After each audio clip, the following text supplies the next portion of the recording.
Bonjour, alors petit résumé des 12 coups de midi du 18 janvier 2020. Alors, je sais pas si vous vous rappelez, quand Eric est arrivé, je l'avais appelé Erich, puisque, Eric, depuis qu'il est riche maintenant, je pense qu'on peut vraiment maintenant l'appeler Erich. Donc, il était toujours aussi souriant. Au coup d'envoi, sa première question au cinéma, pour quel type de film faut-il chausser des lunettes spéciales? Donc, bien sûr, les films en 3D. Après, vous aviez le miraculé, c'était Adrien, vous aviez la très jolie fille, c'était Amandine de Corse, et vous aviez l'écolo, c'était Emma.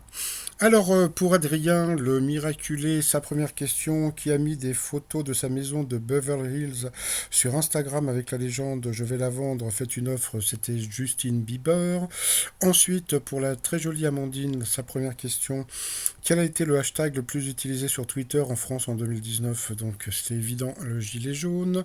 Ensuite, pour l'écolo, alors, entre-temps, avant d'avoir sa question, on a appris que Jean-Luc Reichmann portait le même pantalon depuis 10 ans. Quoi, bon, c'est pas qu'il porte le même pantalon, mais ce pantalon, il le porte depuis 10 ans. Donc, c'est pas parce qu'on gagne beaucoup d'argent qu'on n'est pas oublié, qu'on peut pas garder plein de fringues dans son tiroir. Alors, en Belgique, qu'est-ce que le championnat mondial de la caisse du siècle? Eh bien, c'est un concours de pep-route. Quel corsaire célèbre était originaire de Saint-Malo? C'était Surcouf. En 39, comment fut déterminé le nom de l'entreprise fondée par Bill Eilert et Dave Peckart? Eh bien, c'était à Pile ou Face, pardon. Sur cette question, Adrien est passé au rouge. Qui dit rouge dit duel. Il a eu les cojones de prendre le maître de midi en duel, sauf que là, il est tombé sur une question hyper simple. Quel disque était classé au top 50 de Canal+, etc., etc., etc. Donc je ne comprends pas pourquoi Jean-Luc Reichmann a dit «Ah, moi j'avais des doutes et tout». Il n'y avait pas de doute, c'était les 45 tours et puis point barre. Donc c'était une question qui était hyper simple. Donc ensuite, eh bien, Eric, Amandine et Emma sont retrouvés au coup par coup.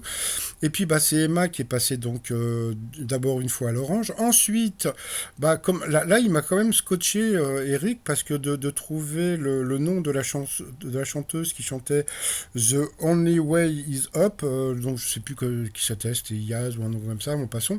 Franchement, je pense qu'il a une super mémoire, mon passant. Après, Emma est repassée à l'orange, donc au rouge, qui dit rouge dit duel. Elle n'a pas eu les ovaires, comme je dis, pardon, de prendre le maître de midi en duel. Et si elle avait pris le maître de midi en duel, eh bien le maître de midi aurait été éliminé. Mais à force comment dire, de ne pas vouloir prendre le midi en duel, tant pis pour vous, parce que je pense que comment dire, Amandine ou Emma auraient pu devenir maître de midi, parce que franchement, quelle actrice a des origines ukrainiennes? Donc, bien, on savait que Josiane Balasco était originaire comment dire, de l'Est, avait des origines de l'Est, et en fin de compte, eh bien, c'était Marianne Chazelle. Sur cette question, nous avons perdu la jolie Amandine. Ensuite, en coup fatal, eh bien, voilà, comme d'habitude, le maître de midi a été très fort, Emma est partie, elle a eu droit à son petit bisou. Par rapport au coup de maître, comme d'habitude, des questions assez simples. Quel fruit, nanan, les marrons du feu, Riri Fifi, donc les castors juniors, les athlètes dans une course de relais, donc bien sûr, c'était le témoin, le scribe par rapport à l'Égypte, Kennedy est-il célèbre, bien sûr, c'était la littérature. Donc là, je pense qu'il a gagné 10 000 € assez facilement. Voilà, donc il était très content. Dans l'étoile mystérieuse, on peut voir que c'est une nouvelle étoile. On reconnaît assez facilement Marseille. Alors là, j'ai sorti à peu près toutes les personnes qui étaient nées à Marseille. Et encore, il y en a encore plein.